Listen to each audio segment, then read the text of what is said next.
दोस्तों नमस्कार, आदाब, सत श्री अकाल। मेरे home terrace garden YouTube channel पर आपका फिर से स्वागत है। दोस्तों, अगर आप छत पर ऑर्गेनिक के तौर पर कुछ सब्जी लगाना चाहते हैं, गमले में लगाओ चाहे ग्रो बैग में, तो आपको एक सस्ती, बिल्कुल सस्ती आपको खाद बताऊंगा। मात्र कम रेट में आपके ऑर्गेनिक के तौर पे खाद बन जाएगी। वो खाद आप पूरा सब्जी का फसल चक्र यानी कि बीज से लगा करके हार्वेस्ट तक मात्र 2 बार ही उस खाद का यूज़ करोगे, तो भी आप ऐसी बम्पर आप पैदावार अपने छत पर, टेरेस गार्डन पर ऑर्गेनिक के तौर पर ले सकते हैं। तो गाइज, आज हम आपको ऐसी खाद बता रहे हैं जो केमिकल खाद मुक्त है। वैसे आप छत पर आप सब्जियां लगाना चाहते हैं या ऑर्गेनिक प्लांट लगाना चाहते हैं या कोई इंडोर प्लांट या आउटडोर प्लांट लगाना चाहते हैं, तो आपके पास वैसी स्पेस कम होता है। तो आपको इस छोटी सी जगह पर सब्जी लगाना ही है, तो आप ऑर्गेनिक तौर पर लगाइए। तो कम से कम खाने के लिए भी आपको अच्छा लगता है और पास पड़ोसियों को भी अच्छा लगता है कि हाँ, वास्तव में ऑर्गेनिक के तौर पे ये तैयार करते हैं। तो गाइस, हम आज बताएंगे आपको गोबर की खाद। गोबर की खाद आपको जहाँ पर रहते हैं, गांव में रहते हैं, तो आपको वहाँ पर ऑलरेडी आपको खाद उपलब्ध हो सकती है।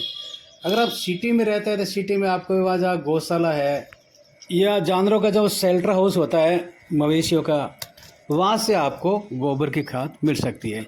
ये गोबर की खाद आपको गाय की भी ले सकते हैं और भैंस की भी ले सकते हैं और बकरियों की जो मिंगनी होती है उसके भी आप ले सकते हैं।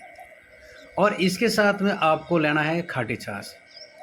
खाटी छाछ भी आपको घर पे भी मिल जाएगी या फिर दूध से आप घर पे भी आप जो दही से आप खाटी छाछ बना सकते हैं या फिर दूध की डेयरी से भी आप परचेस कर सकते हैं। और इसके बाद में है एक गुड़।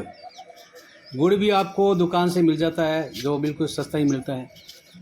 तो गोबर की खाद है जो मिट्टी की भौतिक एवं रासायनिक और जैविक संरचना में सुधार करती है, जिससे जल धारण क्षमता, वायु संचार और पोषक तत्वों की उपलब्धता बढ़ती है। इससे पौधों की जड़ों का विकास अच्छा होता है, फसल उत्पादन में वृद्धि होती है और मिट्टी के कटाव को रोकने में भी मदद करती है।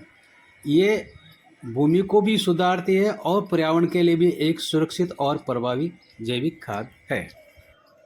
गोबर की खाद से मिट्टी में कार्बनिक पदार्थों की मात्रा बढ़ती है, जिससे उसकी उर्वरक क्षमता बढ़ती है और पौधों को अधिक मात्रा में पोषक तत्व मिलते हैं, जैसे फास्फोरस और पोटास, जो पौधों को आसानी से उपलब्ध हो जाता है। ये मिट्टी की सार विनिमय क्षमता बढ़ाती है तथा मिट्टी में लाभदायक जीवाणु की संख्या और क्रियाशीलता बढ़ती है और जीवाणु वायुमंडलीय नाइट्रोजन को पौधे के लिए ग्रहण योग्य रूप में स्थिर करते हैं, जिससे पौधों को अधिक नाइट्रोजन मिलती है। तो गाइज, ये गोबर की खाद है, हमने इसको गौशाला से लाए हैं। आप जब भी गौशाला से जाए तो वहाँ पर दान पेटी या रसीद ज़रूर कटवा सकते हैं अपनी श्रद्धा के अनुसार। तो गाइज, मैंने ये लगभग 200 किलो के समथिंग ये गोबर की खाद वहाँ से गौशाला से लाए हैं, जो मैंने 3rd फ्लोर पे इसको रखवा दी है। और रखवाने के बाद में इसके अंदर बराबर समतल करने के बाद में और इसके अंदर जो मैं छेद करूँगा, छेद करने से क्या है कि इसके अंदर गुड़ और खाटी छाछ डालूँगा, तो खाटी छाछ के अंदर जो माइक्रोब्स होते हैं और गुड़ के अंदर जो बैक्टीरिया हो जाए, जो दोनों आपस में क्रियाएं करने के बाद में जो खाद को है बहुत फास्ट जल्दी से डीकम्पोज करने में सहायक हो जाते हैं। तो मैं इसको जो बड़ा आपके पास कोई लकड़ी है उससे बड़े बड़े होल कर दीजिएगा, 5-10 के समथिंग। और होल करने के बाद में और आपके पास जो खाटी छाछ है, और खाटी छाछ वो भी पुरानी होनी चाहिए। और ये जो गुड़ है मेरे पास में, तो गुड़ भी मैं ऑर्गेनिक के तौर पर ही इसके अंदर डालूँगा।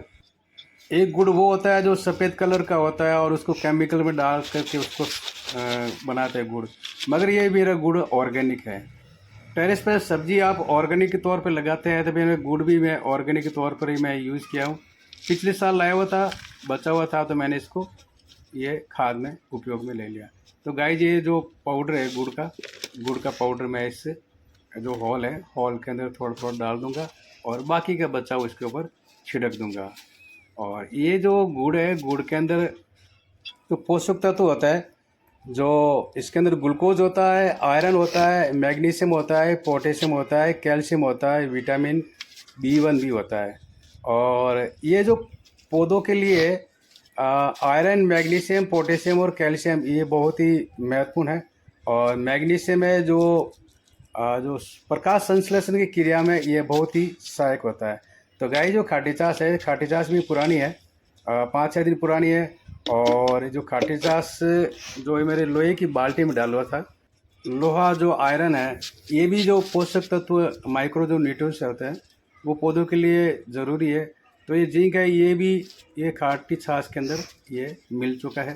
तो ये जो खाटी छाछ है ये सारी मैं इस गोबर की खाद पर मैं छिड़क दूंगा। और जो हॉल है, हॉल के अंदर में जो गिलास है, गिलास से मैं जो खाटी छाछ डालूंगा। तो जो भी जो गुड़ और जो खाटी छाछ है, ये दोनों जल्दी से ये क्रिया प्रतिक्रिया करने के बाद में और ज़्यादा जो खाद को डिकम्पोज करने में फास्ट कार्य करेंगे। गोबर की खाद अभी वर्तमान समय में लगभग 200 किलो के समथिंग है। जब ये डिकम्पोज पूरा हो जाएगा तो 1 महीने बाद में लगभग ये मात्र 100 किलो ही खाद बचेगी। तो खाटी छाछ सारी हॉल के अंदर डाल दी है मैंने, और बाकी की बची हुई इसके ऊपर मैं पूरी छिड़क दूंगा। छिड़कने के बाद में पानी से इस खाद को पूरा तर कर दूंगा। गौशाला वालों ने बताया कि ये खाद लगभग 6 महीने पुरानी है। तो वैसे ये ज़्यादा खाद गर्म तो नहीं है, फिर भी क्या है कि इसको पानी से तर करने से इसके अंदर जो सप्ताह भर में जो गर्मी है वो बाहर निकल जाएगी और ये वापस खाद धीरे धीरे ठंडी हो जाएगी। और डीकम्पोस्ट के जो प्रोसीजर है वो भी फास्ट हो जाएगा। पानी इतना ही डालना चाहिए कि ऊपर से लगाकर नीचे तक गोबर पूरी भीग जाए। ज़्यादा पानी नहीं डालना चाहिए, ज़्यादा पानी डालेंगे तो जो सारे पोषक तत्व इसके बहकर निकल जाएंगे। इसका पानी बहना नहीं चाहिए। अगर इसका पूरा पानी छिड़कने के बाद में पूरा तर हो जाता है, फिर कोई बोरी यानी जूट का कोई टाट का कोई कपड़ा इसके ऊपर बिछाकर ऊपर पानी छिड़कना चाहिए। 1 सप्ताह होने के बाद में इस खाद के अंदर 1 किलो नीम खली, 1 किलो सरसों खली और 1 किलो वुड एश यानी कि लकड़ी की राख, तीनों मिक्स करके और बराबर इसको मिला करके वापस बारदान का कपड़ा इसके ऊपर ढक देना चाहिए और पानी का छिड़काव कर देना चाहिए। 2 सप्ताह पूरा होने के बाद में आपकी खाद लगभग 60% के समथिंग ये डिकम्पोज हो जाती है। फिर अगर आपके पास में ट्राइकोडर्मा है तो ठीक, अगर ट्राइकोडर्मा नहीं है तो फिर आप इसके अंदर 100 ग्राम हल्दी का पाउडर डाल करके मिक्स करके और हल्का सा पानी का छिड़काव करके और इसको ऊपर आप जूट का बारदान रख दीजिएगा। 1 महीना पूरा होने के बाद में आप अपने गमले में आप इसके खाद का प्रयोग कर सकते हैं। उस समय ये खाद का रंग बिल्कुल काला हो जाएगा और भूरी खाद हो जाएगी। ये खाद बिल्कुल ब्लैक डायमंड की तरह हो जाएगी। और आप दूसरी खाद जैसे एक गमले में आधा किलो डालते हैं तो आप इस खाद को मात्र 200 ग्राम डालने से ही आपके सारे पौधे में पोषक तत्व मिल जाएगा। और बीज से लगा करके फल और फ्रूट का जब आप हार्वेस्ट करेंगे तब तक मात्र 2 बार ही आप खाद डालोगे तो ही पर्याप्त है। गाइस, ये फाइनली जब ये खाद आपकी पूरी डिकम्पोज हो जाती है 1 महीने बाद में, तब उसके अंदर जो मुख्य जो पोषक तत्व है, जो सबसे पहले इसके अंदर नाइट्रोजन जो पौधों की वृद्धि के लिए बहुत महत्वपूर्ण है वो मिलता है। उसके बाद फास्फोरस जो जड़ों के विकास और फूलों और फलों के निर्माण में सहायक होता है। और नेक्स्ट पोटेशियम भी मिलता है इस खाद के अंदर जो पौधों को रोगों से लड़ने और मजबूती देने में सहायक होता है। इसके साथ में सूक्ष्म तत्व भी होते हैं जैसे कि कैल्शियम जो कोशिका का जो निर्माण करता है, और मैग्नीशियम है जो प्रकाश संश्लेषण के लिए आवश्यक है, जो पौधों के हरेपन को बढ़ाता है। इसके साथ में गंधक यानी सल्फर जो प्रोटीन और विटामिन के निर्माण में योगदान भी करता है। इसके साथ में लोहा यानी कि आयरन जो पौधों में क्लोरोफिल के निर्माण के लिए भी महत्वपूर्ण होता है। और लास्ट में है मैग्नीज, तांबा और जस्ता जो ये अन्य सूक्ष्म तत्व होते हैं जो पौधों की विभिन्न क्रियाओं में भी भूमिका में ये साथ निभाते हैं। तो फाइनली गाइज, आप मेरे लास्ट तक वीडियो बने हुए रहने के लिए बहुत बहुत धन्यवाद। पिछली वीडियो में आपने खूब प्यार दिया, आशीर्वाद दिया, नाउ थैंक यू। तो आप अगर मेरे चैनल पर पहली बार विजिट किया है तो मेरे चैनल को लाइक और सब्सक्राइब ज़रूर करें। मैं आशा करता हूँ कि आपको वीडियो बहुत अच्छा लगा होगा। अगर अच्छा लगा है तो लाइक और कमेंट ज़रूर कीजिएगा। और आप इस संबंध में और भी कोई राय हो तो मेरे मैसेज बॉक्स में ज़रूर लिखना। नाउ थैंक यू, मिलते हैं अगले वीडियो पर। जय हिंद, जय Bharat, happy gardening. Now thank you.